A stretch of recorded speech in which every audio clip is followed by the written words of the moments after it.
Hi everyone, how are you doing?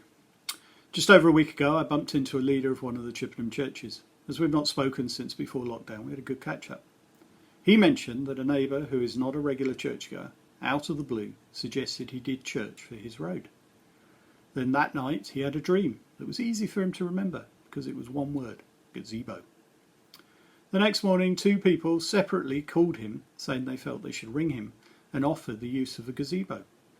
So he put out on the street's WhatsApp group they have an invite to an act of worship on the green space the houses are built around. The month or so it's been running, an encouraging number of neighbours have come along and enjoyed it. What do you think when you hear a story like that? I find those stories exciting, encouraging, and a challenge too.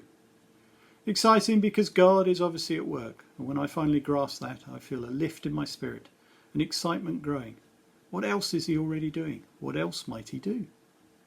Encouraging because it's amazing what God can do. In my wildest dreams, I could not have imagined something like that happening.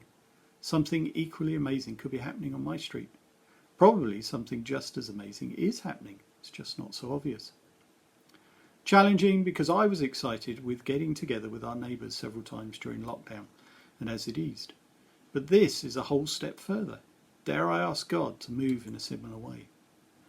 The R in Acorn is relay, and this is just telling the story, reporting what's happening.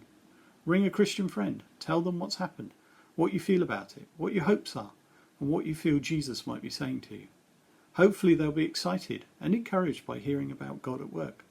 They might have insights for you, and I'm sure they will want to pray for you and what Jesus is doing. The Acts of the Apostles was just that, stories of God at work, people following the promptings of the Spirit, and showing the love of Jesus as they joined in what they found God doing.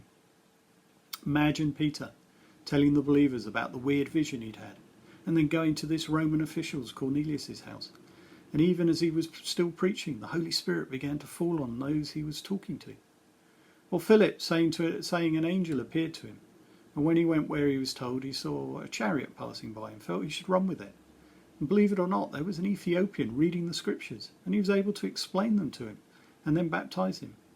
Or Paul and Silas released after a night in prison when an earthquake had shaken the prison after they had been singing to Jesus, and no one escaped, but they'd seen the prisoner governor and his family come to faith. Exciting, encouraging, and a challenge. Often the response recorded in Acts is that the believers rejoiced and praised the Lord for what he'd done. We should be ready to do the same. More next week.